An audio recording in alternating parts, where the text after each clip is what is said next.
Welcome on behalf of the Stone Center on Socioeconomic Inequality. We're extremely pleased to be the co-host of the event this evening. Welcome to all of you here in the Pershansky Auditorium, and welcome to the 2,000 people on the live stream. We are extremely delighted to have these marvelous guests with us tonight. We're happy to welcome first Danielle Li, I'm going to tell you about, the David Sarnoff Professor of Management of Technology at the MIT Sloan School of Management. Her recent work investigates how artificial intelligence and data analytics are transforming fundamental firm activities, everything from hiring and promotion to investments in research and development. Her research has been published in leading journals, including the Quarterly Journal of Economics, Science, and Management Science. Next to Danielle, we're really happy to have with us this evening Daron Acemoglu. He is currently Institute Professor at MIT, and among many other roles, he serves as the faculty co-director of MIT's Stone Center on Inequality and Shaping the Future of Work, the newest of the 12 existing Stone Centers. He's received an enormous number of honors, including the John Bates Clark Medal, and in 2024, the Nobel Memorial Prize in Economic Sciences, which honored his studies of how institutions are formed and affect prosperity.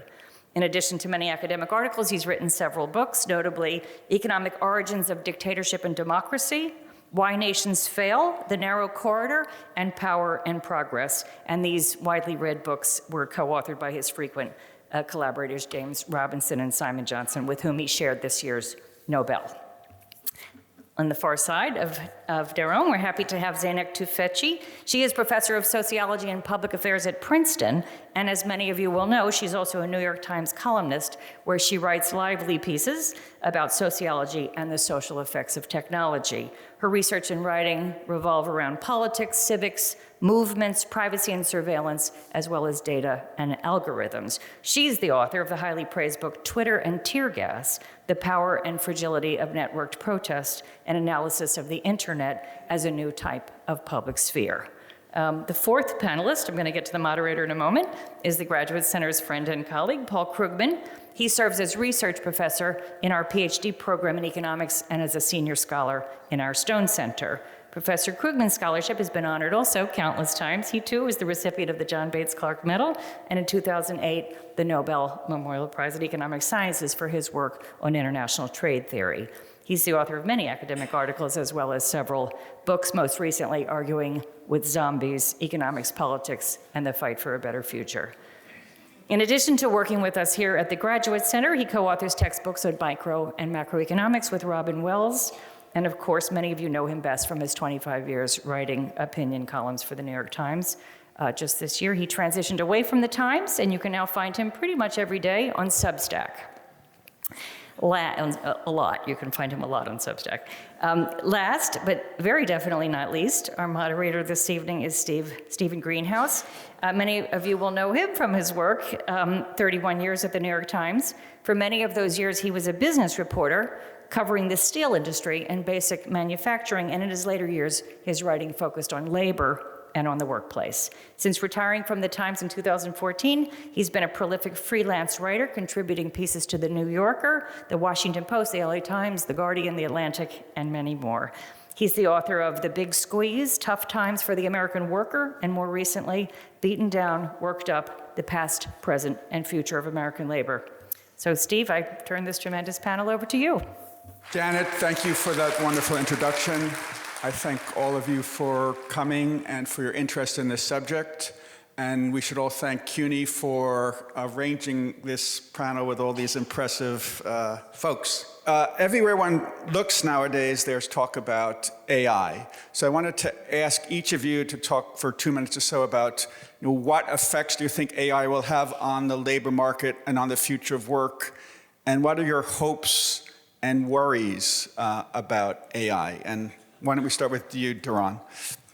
Thank you, Steve. It's great to be here. Well, look, AI is everywhere deservedly because it's going to be a transformative technology, and that comes with uncertainty. But the uncertainty is not just like the weather report where we don't know whether it's going to snow or sun. The future of AI is shaped by the decisions that we make, and there are very different directions of AI, and which direction we choose is going to have great consequences in terms of its labor market impacts. In particular, I think the current craze or enthusiasm for AGI is really an automation agenda.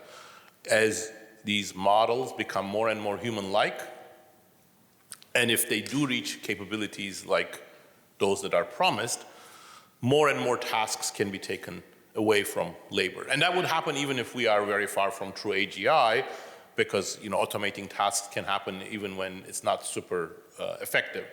In that case, I think the future for labor is not great, because automation, if it goes on by itself, is going to eliminate more and more jobs. But there is a different future where we use AI with a very different architecture towards being what I call pro-worker AI, and that could actually amplify worker capabilities. We can talk about it more later. I don't want to take too much time.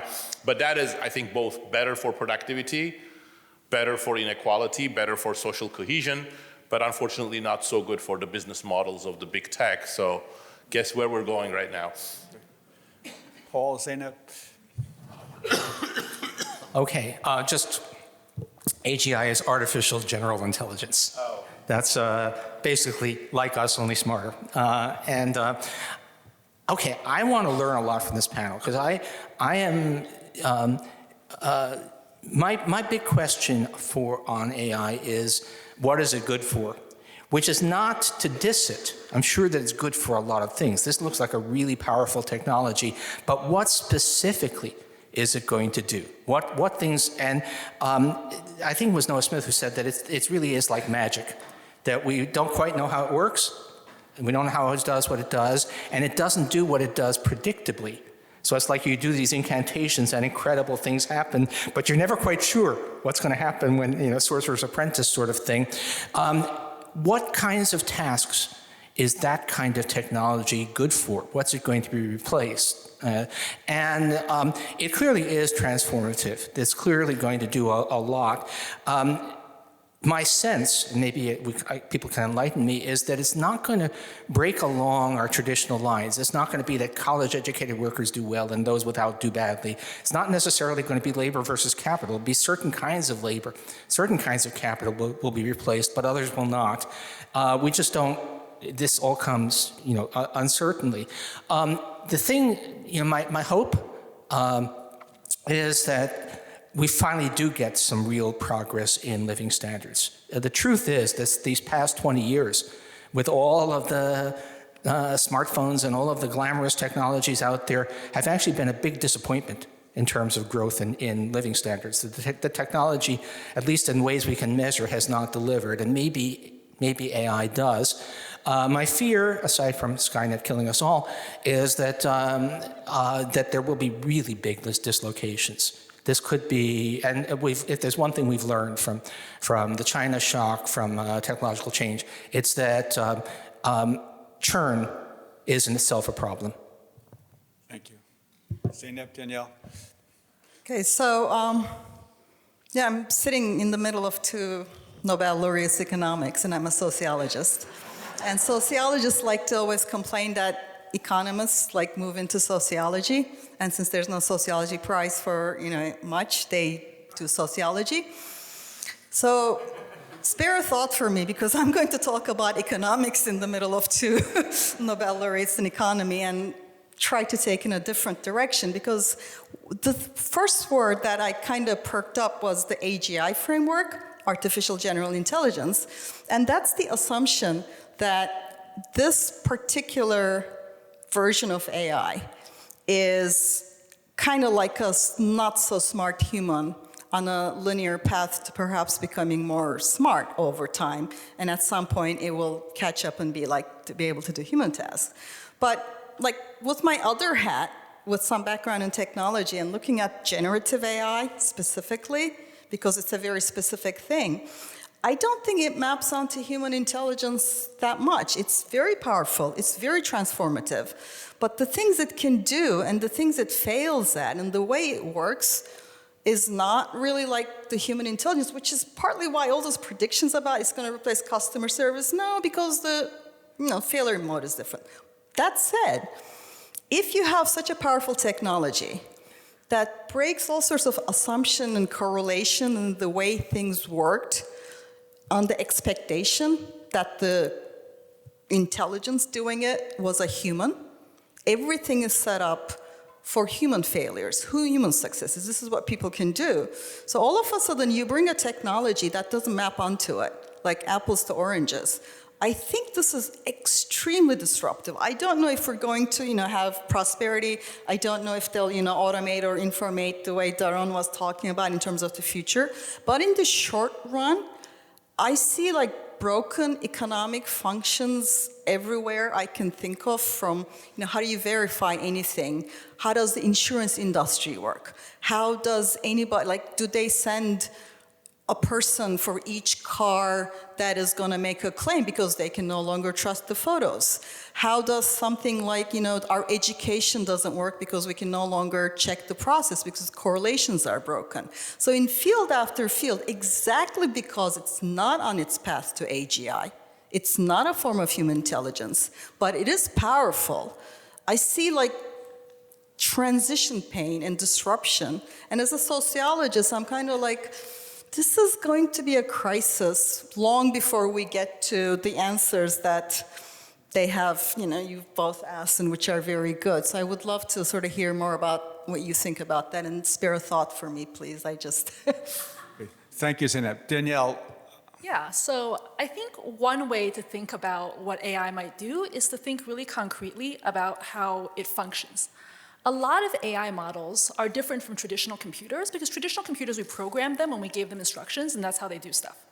What a lot of AI models do is that they learn from human examples of human labor. So you're writing, training a chat bot, or think about a doctor who's really good at making diagnosis decisions. If you observe that doctor making lots of diagnosis decisions, you have a large data set of that, you have a model that can essentially learn how to function like that doctor. And so in some sense, my hope for AI is that imagine that that doctor's skill now lives inside this AI system. That means that people patients who are sick, who live in rural areas, who live in other countries, now have access to that expertise in a way they never had before.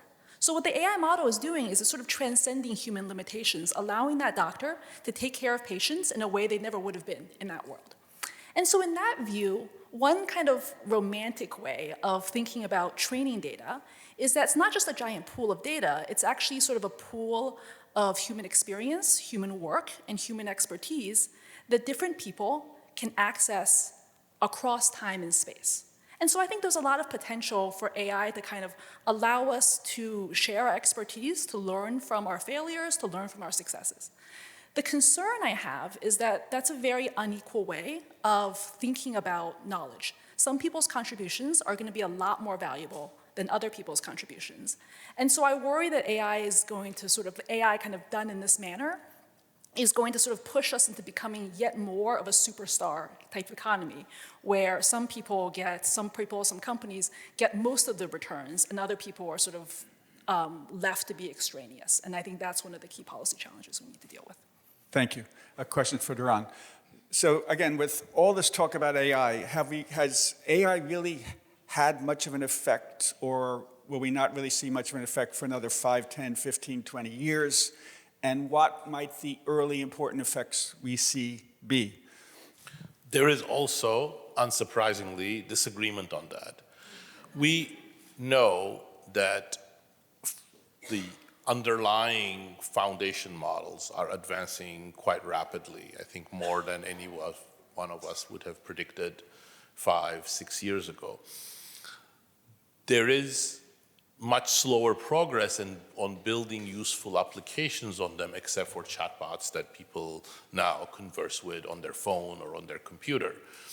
There are a number of examples where in controlled situations, these models perform quite well. Coding and radiology are examples. But when you take them to the wild and actual companies and workers are combined with or work with or are replaced with these technologies, things get hairier because they have limitations, and part of the limitations is that they cannot perform all of the tasks that even a simple occupation entails, so they need to liaise with human workers, and that does not work out very smoothly. So radiologists don't understand what AI is doing, so they get their messages crossed. Other coders will have to decode, debug what ChatGPT or other programs do. So that interface is still not very easy. There are a few examples like customer service where Danielle has studied where some of that interface has worked fine with a few companies, but on the whole, that's the slowness, and organizations are really not well adapted.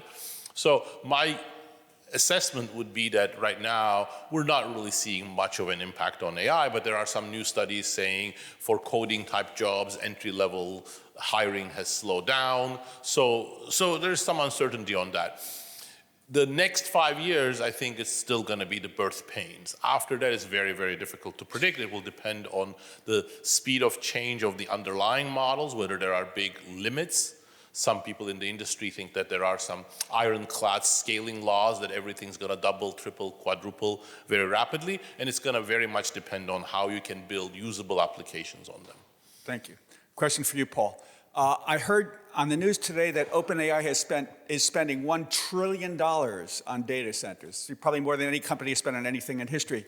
So a big question now regarding AI is, are these companies wise or silly to be rushing to spend tens, even hundreds of billions of dollars on AI, and might some of them really regret it? Okay, so I am of the opinion that we are witnessing the tech companies are way over their skis on this. But that opinion is based largely on sociology. I look at the frenzy, at the way people are talking about it, the way people are behaving, and it reminds me an awful lot of the dot-com telecom bubble of the 90s. And the signal that was getting way out of hand was when sports bars started having CNBC instead of sports on their TV screens. And there is that feel that there's a lot of just everybody feels they must be doing AI. Lots of anecdotal evidence of companies that are desperate to use AI and are telling their workers, you must use AI, and the workers say, it's taking me more time to try to find something that will satisfy management than all of that. It is very hard to make the numbers work. That doesn't mean that the stuff isn't transformative, but it does have the feel. And the one thing that's really is economistic here is that until a few months ago, what we had was these established tech giants. We had Alphabet and Meta, and that were basically using retained earnings, free cash flow to pay for this stuff. Now they're going deep into debt to pay for data centers, and that's a warning sign. Thank you. Danielle, you've done a lot of research on how various employers are adopting AI and tools of AI. So I wanted to ask you, what occupations do you think will be affected most by AI, and which ones might hardly be touched? And will AI affect highly skilled workers more or low skilled workers more? And everyone's asking, will white collar workers be affected most? What about blue collar workers? I think I've done enough research to try to avoid that question. You're going to get an obnoxious answer, which is it depends. It depends on what's going to happen, and also depends on the choices that we make in terms of how we implement AI.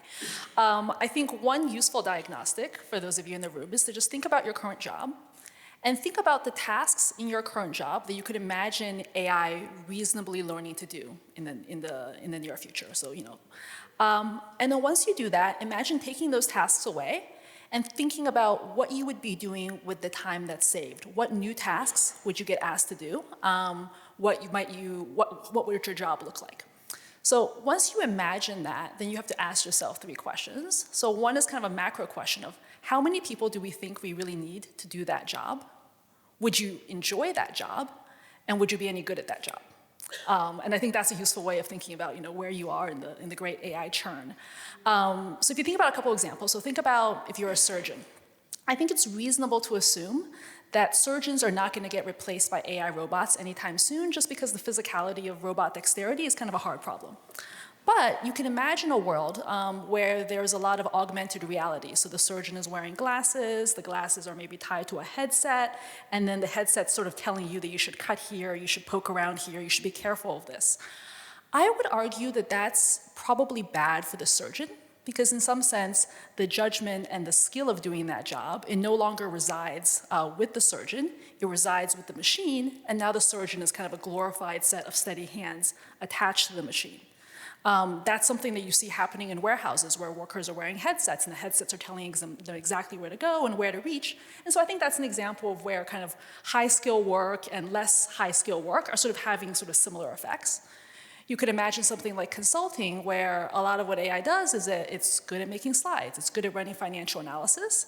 I teach at a business school, and I will say that the ChatGPT answers to cases are actually not that bad. So it can help you do some strategy as well. And so what's left if you take away some of those tasks? I think a lot of that is kind of client work about figuring out how you get clients, how you get them on board with a plan. And so that's less like de-skilling or upskilling. It's more like a reskilling where the analytical skills maybe become a little bit less important and the social skills become more important. And you can see winners and losers in that. I would be worse at that world, but some people would be better off. Thank you. Okay, Zeynep, a sociological question for you. What are the most important aspects of today's AI systems in terms of their impacts on society? What does it mean for society to adjust to AI? And what are the challenges society and all of us face with regard to AI? So it's going to actually tie back into the economy question. We have a theme here. So I want to go back to, it's not a kind of human intelligence because it's key to both of these things. So look at where it works, coding, right? It really does work. Agentic coding is amazing in terms of empowering. And coding is a verifiable domain. When you use them to do something, you can check if it works. And it's also kind of a quasi-formal language, and you have like years of Stack Exchange, which is where Q&A. Look at any place where there's liability if there's failure, like a doctor, like somebody, like a lawyer or something like that. These were all predicted to be AI replaced, but because it has a failure mode really different than a human, it's not really usable because it does, great legal analysis and then it makes up 7 citations and creates something. Normally, a lawyer who's that good in A would not make mistake B. Our system is set up to expect a human success and human failure. So that's why I think this is not really, like we're not seeing non-verifiable domains and if there's any liability. Now, what does it really do well, which I can't believe we have gotten used to this, that is incredibly transformative, and I think that's what OpenAI is going to do to make money, is that it can converse like a human using language.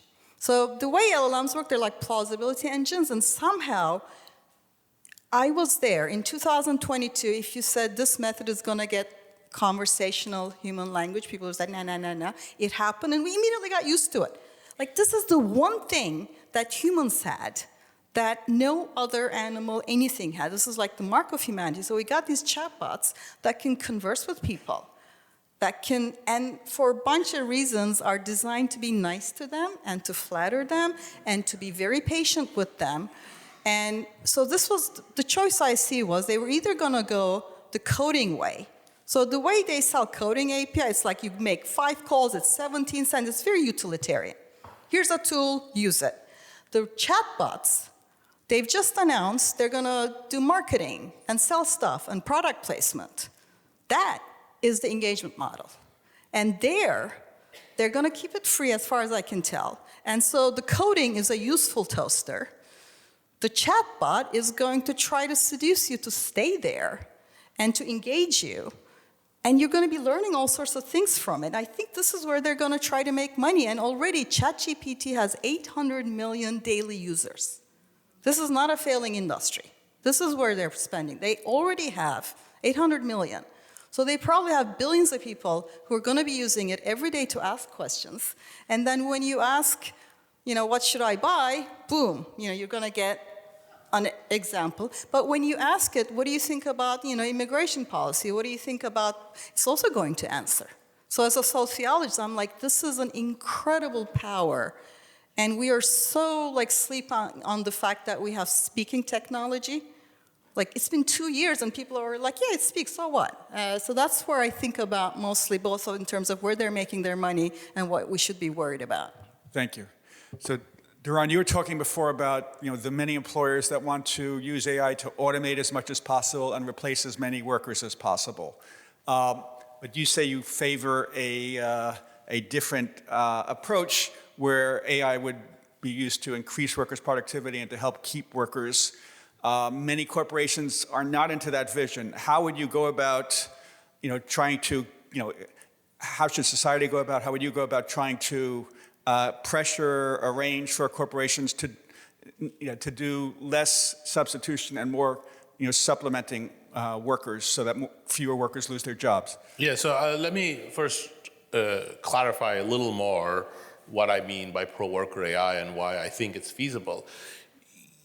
The idea that computers would be complementary to the human mind, meaning that they would amplify what the human brain can do, is a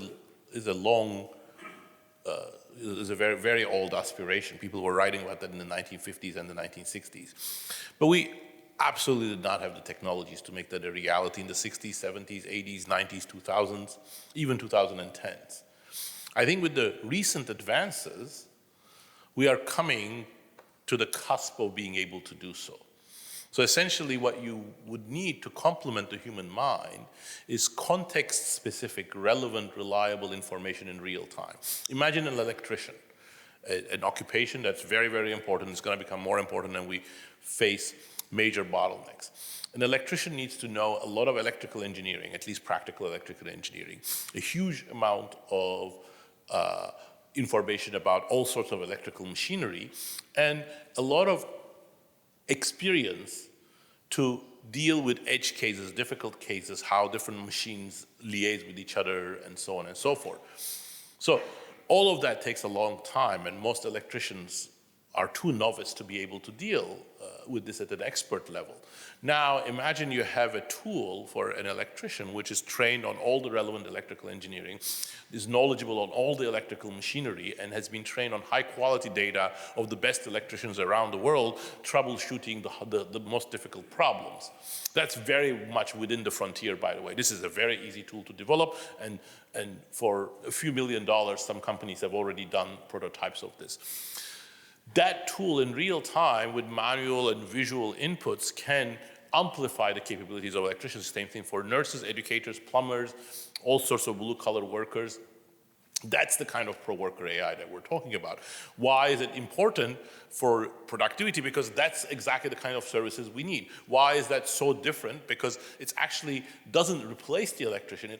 It makes the electrician even more capable, more important. Those are the kinds of tools we could develop, and we're not developing. Well, why are we not developing? Because there is no business models on the basis of doing so. This is not the priority. And that goes back to Zeynep and Paul's problem. Yes, there is overinvestment because the business models that the industry is stuck with are not going to be able to generate the monetization that could meet $100 billion of investment for these companies. Except there is one exception, which Zeynep was talking about, but let me put it much more sharply: digital advertising.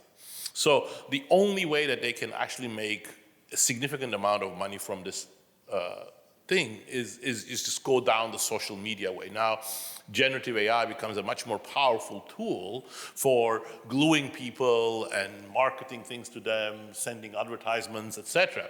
Of course, there will be other things like applications, then there will be chatbot income, but chatbot income is never going to pay for hundreds of billions of dollars. And then the other thing, which is sort of amplifying those things, there is also the belief in the industry that we are in this race towards artificial general intelligence, so you have to be first. All of these are fueling the investment, but then the agenda of preparing these pro-worker technologies is falling by the wayside. Nobody's paying attention to that, and of course, you don't pay attention, don't make the investment, that's not where you're going to go to. Thank you. Paul, you've written a lot about inequality, so let me ask you, do you think AI is going to result in increased inequality? Another way to ask that is, will corporations and shareholders receive all the economic rents, or might workers receive some of them? And some of my union friends are saying, how will AI affect worker pay, worker wages? Okay, I think it's actually going to be real. First of all, the basic answer is I don't know. But it's really complicated. I mean, in some cases, AI will, if we ask, what jobs can be replaced, some of them are going to be highly paid, high-skilled jobs. You can already see, translators have been not eliminated, but there's been a big reduction in that. And some of the jobs that will remain essential, that so far we don't think AI can do, are things like plumbers. Maybe electricians, AI can tell you what to do. I suspect that'll be harder with plumbers, although my judgment has been quite wrong on this. I was sure that self-driving cars was just not going to work.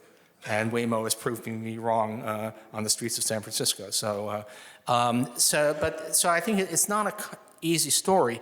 I think the picture that a lot of people have, which is, well, look, people have been predicting the end of work in the face of automation. I recently read a really good novel about a future society in which automation has destroyed work and there's nothing for people to do, and it's a social nightmare, even though it's very highly productive.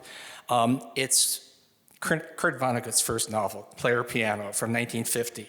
Right? People have been predicting the automation apocalypse, and that goes back to the 30s at least. So far it keeps not happening. What might be the case, and I don't think we have enough information, is that this could be a technology that's biased towards capital as opposed to labor. That it could be a capital using old growth theory, which I might be the only person, maybe Daron knows it, but and we do have kind of historical example. We think that real wages stagnated in Britain for the first 40 years of the Industrial Revolution because it was a capital-using technology. And despite the fact, with unprecedented economic growth at the time, none of it went to workers. We could do worse than that, but I don't think we know that yet. Thank you. Danielle, I have a double-barreled question for you. First part, what advice would you give employers that have adopted or will soon adopt AI tools? And second part, what advice would you give to students who are about to enter a world where AI is, playing an increasingly important role, and to people already, workers who are already, in the labor force? What should students and workers do with regard to preparing for an AI world? It's funny, I teach exec students, so I've thought a lot more about the first question than the second question. So with respect to companies, I see a ton of FOMO, which is fear of missing out, depending on what counts as a technical term. And I think the productivity is going to be slow for the following reason, which is, let's imagine that you're at your company and suddenly tomorrow 100 really smart dudes named Claude roll in and they say, hey, I'm going to work at your company now. And this is true even in AGI world. So most definitions of AGI are about a machine that's able to sort of reason better than humans or be smarter than humans in some way. So let's imagine that these 100 Claudes are like real geniuses, like much smarter than all of us. And the question is the company going to be more productive on the next day after these guys roll in? And I would say that for a lot of companies, the answer is kind of no, because even if you have these geniuses lying around, you have to tell them what to do. You have to give them examples of what a good job looks like and what a bad job looks like. You need to tell them what processes are going to work at your company. How do you ask for resources? How do you deal with the personalities who are there? And so my first piece of advice to companies would be, you should invest in data infrastructure, because data infrastructure is basically what gives AI models examples of what a good job looks like and what a bad job looks like. And the second thing, which I think is actually more important, is to understand that it is not just 100 dudes named Claude rolling into your company. They're rolling into every single company, including your competitors. And so if you use the same AI models to do the same things, you're going to end up competing with each other in the product market, and you're going to become a commodity. And so what you really need to do is you need to think about how can these tools allow you to do something unique and better. In terms of students, I think that in this moment, we're sort of in this moment of kind of like economic churn. And so you want to think about the skills that are going to be sort of durable beyond that. A lot of what companies are looking for now is this kind of flexibility, a sense of, like, I wouldn't say, oh, go study prompt engineering, because one day prompt engineering is not going to be a thing. I think it's about learning to be uncomfortable, to tinker with things, to sort of adopt new tools, and be open to changing your plans, which is, I think, a skill that lots of people have, but the education system hasn't sort of trained for, and we need to do a better job as educators. A question for Zeynep. So you're writing a big picture book about AI and its effect on society and the world and the economy and God. No, I'm kidding.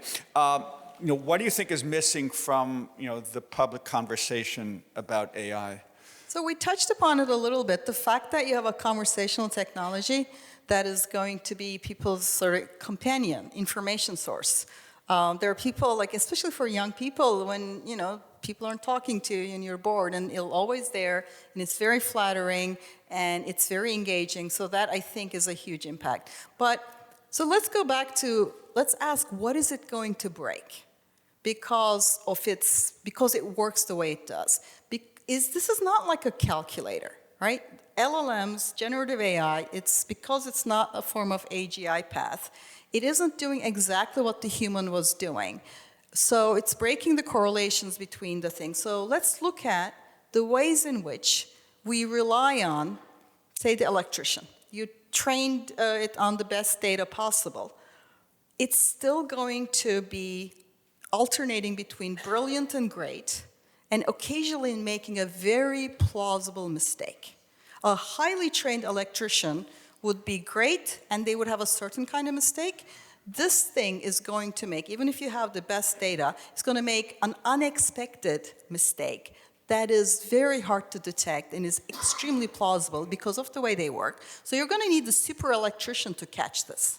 This is why it's not being used widely outside of non-verifiable things. Now, go back and look at the entire society and think of all the things where we have some sort of information processing, some sort of video generating, photos, conversations, where we use those things in expectation that it will correlate with a process. Here's an essay, I wrote it. Job application, here's a cover letter, I wrote it. It indicates interest. What happens when that cover letter no longer indicates interest because AI wrote it? 1 million people can write a very convincing cover letter. The employers are trying to use AI to filter these things, so it's this arms race. So AI is breaking a gatekeeping mechanism where cover letters used to show interest. So now what happens? I'll tell you what happens is they're going to hire from their personal networks and they're going to look for Ivy Leagues. Right? When you have gatekeeping break, people reintroduce gatekeeping in any way they can. So what happens when you can no longer trust photos and videos as proof of anything? So one possible thing is the government will be like, only our cameras are good in court. You catch a police officer doing something wrong, or it doesn't count. Only government, because how do you know it's AI or not? And there's no way to sort of do this. So I feel like we're not looking enough at, what does it mean? How much is it worth to have a thing that 1 billion people are going to ask questions for hours a day? How much is this kind of power worth? We're not asking enough of what kind of correlations is going to break, and we keep looking at it like it's like a calculator doing what a human does instead of this unpredictable thing that's like incredibly powerful and then does something we just don't expect, and it's coming at us really fast. And that's kind of like, I want to worry about those things. So I'm embarrassed to say I was reading a Washington Post story today that mentioned a computer program, an AI program called Greenhouse that screens 300 million resumes a year worldwide, and how people are trying to trick the AI. I can't resist. One of the few industries that I know has been benefiting, at least currently, is I think it's just 2 companies that make blue books. Because a lot of professors are going back to handwritten exams in class. This is breaking education because the assumption that we could, why do we assign the essay? We're all like educators here. It's not, I'm sorry, the parents aside, you can put it on the fridge, we do not care. right? We want the person to go through the steps to learn the skill. Now they can, it's kind of like they're training for the marathon, but while they're training, we let them have rollerblades, right? And then we put them in front of a system where they're supposed to run the marathon to be able to supervise it, but they've trained on rollerblades. I'm kind of like, this is like, I'm a technology person. I love the technology in some ways, but this is incredibly disruptive for the way we function, and I don't have an answer. Thank you. Paul, you were going to mention the second thing too? Well, no, maybe, I don't know. I'm not sure if I'm out of turn, but and as more and more of the data that these things are being trained on is in fact AI generated. You know, there is this slop apocalypse story where basically AI just chokes on its own waste products. That might be a good thing. Who knows? For Daron, so in past decades, with regard to previous technologies, previous new technologies, there were often predictions and worries that on a net basis, this new technology is going to result in fewer jobs.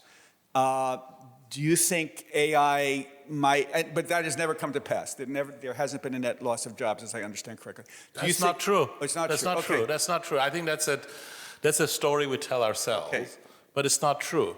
There are many periods in which, no, but it's important to understand that. There are many periods in which technologies did destroy lots of jobs, and the job creation was either too slow or not up to par with it. So during the British Industrial Revolution, Paul mentioned it's actually not 40 years, it's 85, 90, perhaps 100 years during which wages stagnated. And for some sectors, they were tremendously negative. So the wages of weavers fell in real terms by 2/3 and never recovered. So during the more recent period, you know, when we had robots and numerically controlled machinery and other advanced tools in manufacturing, it had similar negative effects. When you look at the real wages of workers who used to perform the jobs that robots could, their real wages fell by quite significantly. Their employment rates, you know, employment to population ratio for demographic groups that were at the crosshairs are negatively affected.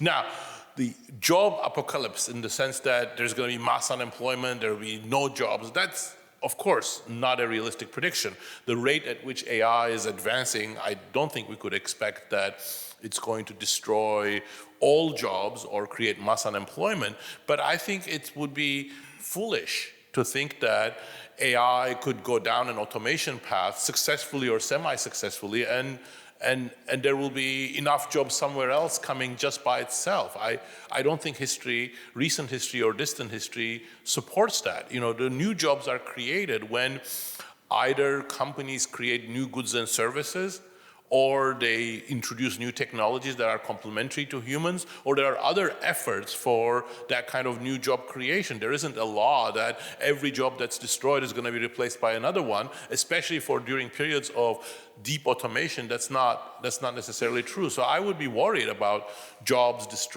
being destroyed by AI, even though I think absolutely we're not going to have mass unemployment in the next 5 years or 10 years. Thank you.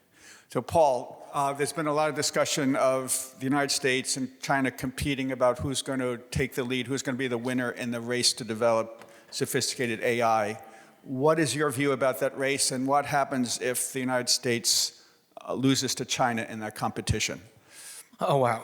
So the first thing is, you know, there are so many things going on. And, you know, if you wanted to tilt the scales towards China winning this competition, one good start would be to slash research funding in America in half and destroy all our institutions of higher education. So we're doing our best. So who would be so stupid to do that? Right. And there's also a funny thing, Zeynep, I thought, you know, when my wife and I are traveling, and whenever we see something, you know, that's really very unsafe pathway or something, and my wife mutters, no tort law, no tort law.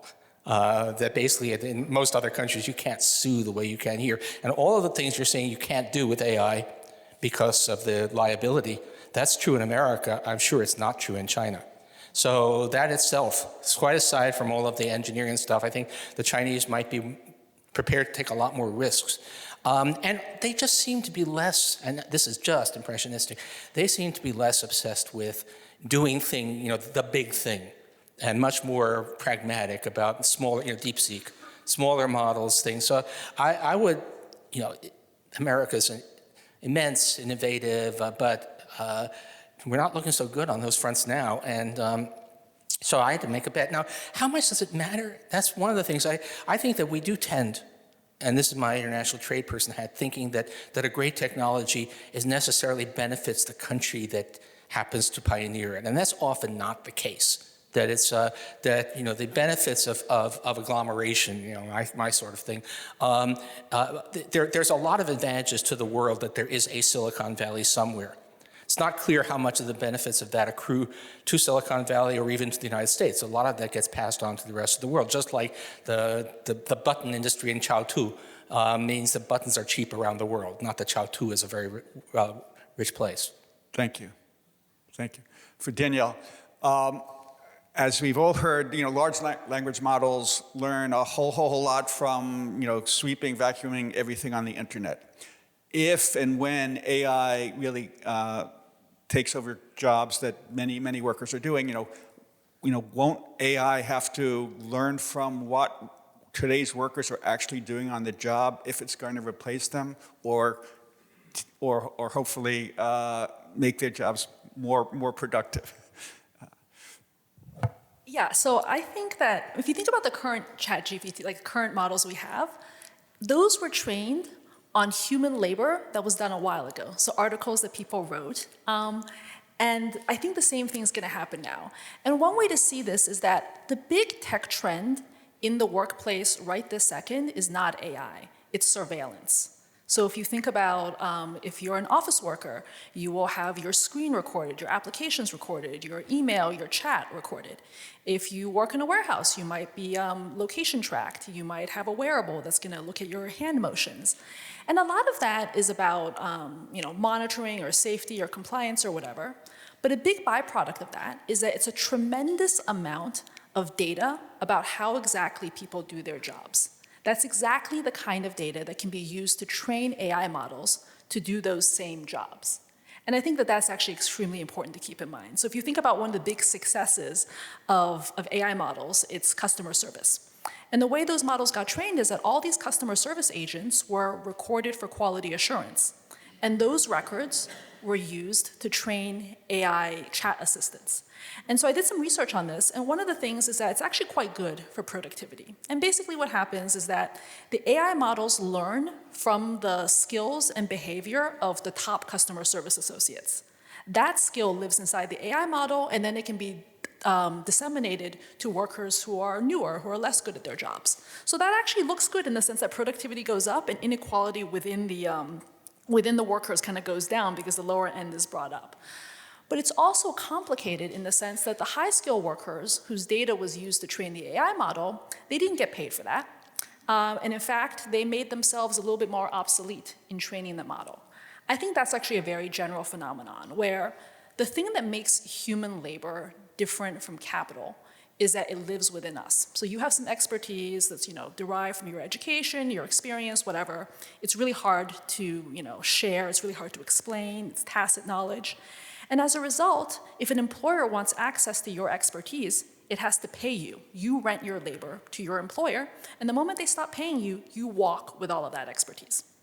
In a world where we're constantly surveyed, and that data can be used to train AI models, when you walk, you don't actually leave you don't take your expertise with you necessarily.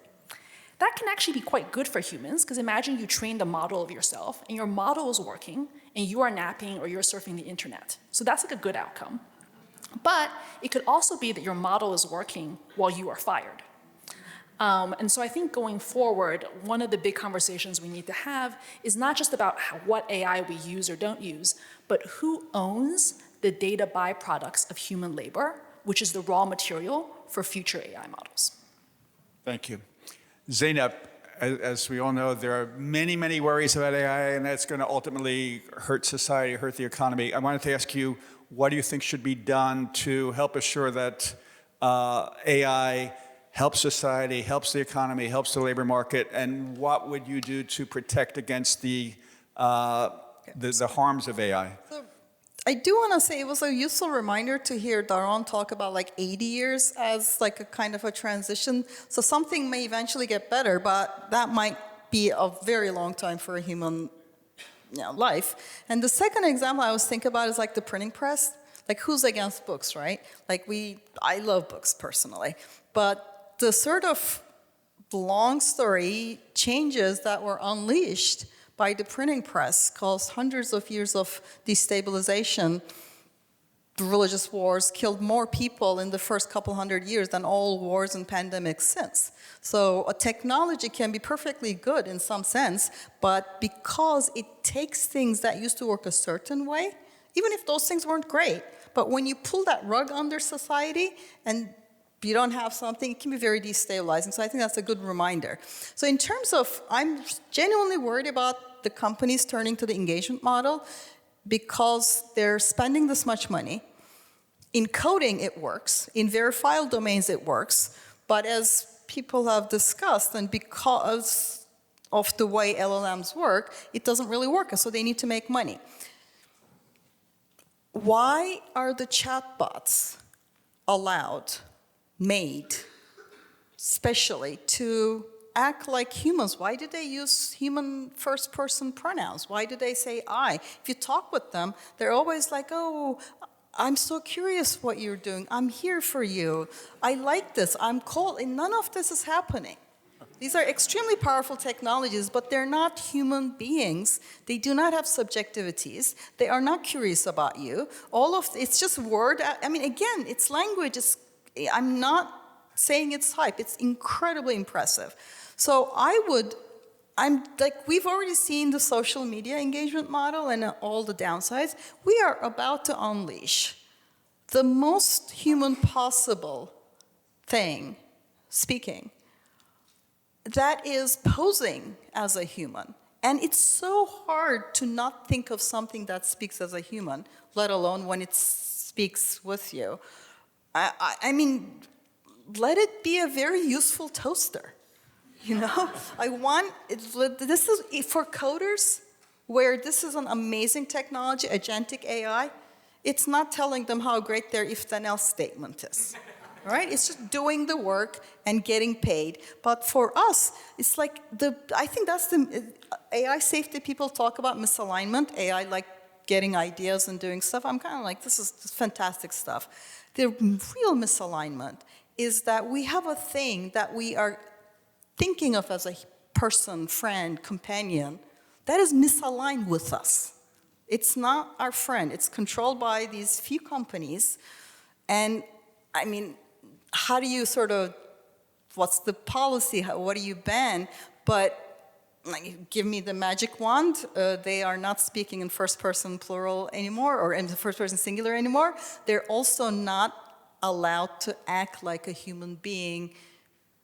There are so many tragic stories of children, also very young people, getting dragged into all sorts of delusional states. There have been some tragic suicides. There are tech people, billionaires, losing their minds. Very clear delusional disorders because they have convinced themselves that they have invented quantum cryptography because ChatGPT told them over 6 months and for 10 to 10 hours a day. Like, this is a big deal, and nobody's asking me, but I think we should sort of try to not let the engagement model relive in this technology if we can help it. Thank you. A final question for everyone. If make believe you're the philosopher king or queen, what advice would you give our president and Congress on how to regulate any president to regulate AI? Listening to Zeynep Li, I'm actually getting quite scared. And it seems to me that the kind of moral that would be emerging from all of this would be to be a lot more like the Europeans, who do a lot more restrictions on social media, a lot more restrictions on the web, although I'd say not nearly enough given the kinds of things we're talking about. But we ridicule the Europeans a lot for all the impediments they put on the use of technology, but maybe they have the right idea. And if I was a philosopher king, I might say, okay, this is dangerous technology, not in the ways that we usually think of it, but it's actually dangerous psychologically. It's dangerous socially. And we're trained to think that innovation, F around and find out, and we should move fast and break things. But if the things are actually people, maybe we do need a lot more restrictions on this. I think the way that we approach regulation is very reactive. We see the technology and we react to it. But what I've tried to argue briefly here is that the issue is about the direction of technology, and for that you need a prospective way of thinking about policy, which is where do we want this technology to go and how can we ensure it? And that's about, you have to fix the business models. So I think one thing I've advocated is a substantial digital ads tax. Digital ads are clearly creating a lot of negative effects. We've seen that in social media. Then they're killing all sorts of alternative models. You have to encourage companies to move away from automation. What are the artificial reasons why they do that? Well, our tax code massively subsidizes capital and taxes labor. So we have to sort of fix that tax code's problem. You have to sort of make sure that the inputs into creating a more pro-worker direction is there. Danielle already mentioned it, so let me amplify that. We have no data markets. So if you want models to become better, you need high quality data. But right now, the system is we steal data. We extract data from people without payments. So we need data property rights and also incentives for people to create high quality data, like the electricians that I was talking about. And then also the tech companies. I think you need to sort of start creating more competition. It's become a very non-competitive field. So there are a bunch of things that we really have to do, but they're all forward-looking, not about fixing the past problems. Really, can we steer this technology in a more socially beneficial direction? Zeynep, Danielle, do you want to answer that, or should I go to? So one thing that's really important is to do proper regulation. AI companies are very good at directing administrations for regulation that just happens to help them. With the Biden administration, they talked a lot about AGI and existential risk and got a bunch of rules that were essentially kneecapping their competitors. How convenient. And then the Trump administration came and they sort of dropped that and they moved to, we're in a race with China for AGI and tried to get stuff to kneecap their competitors. How convenient. Sam Altman is a world historic figure in this. It's incredible that they shifted from one type of regulation that just happened to kneecap their competitors to another one seamlessly. So and Europe has issues because it doesn't have the industry. So you need to really look at what is this technology? Stop listening to their fantasies, their AGI stories, their existential, there's some stuff there, but a lot of it is science fiction. And look at this very powerful technology in front of us and think what is in the public interest. And that requires understanding technology and being sort of in the public interest. And we haven't done it with the internet. We have not done it with, it's a wonderful technology, and we haven't done it, and we're kind of paying for it because all the negative externalities. So the first thing I would say is have the right mindset. And this president or not, I think this applies for Europe as well, is the thing that's holding us back. All right, let me jump in quickly. I think that there's a lot of use cases of AI where there's lots of winners and losers in debates, and I guess the piece of advice I would give is we should go for the lowest hanging AI fruit, which is we should think about socially valuable problems that humans have sucked at, which in my opinion, should be we should be putting a lot of effort into AI for better science. Thinking about ways to speed up innovation, drug discovery, thinking about ways to have better energy technologies. That's a world in which this is not a zero-sum race. China does it, great. Germany does it, great. And I think we should be building infrastructure to think about how we can do better science and do better innovation with AI. Okay, thank you. So thank you, Paul. Thank you, Zeynep. Thank you, Daron. Thank you, Danielle. And thanks very much to CUNY for sponsoring this.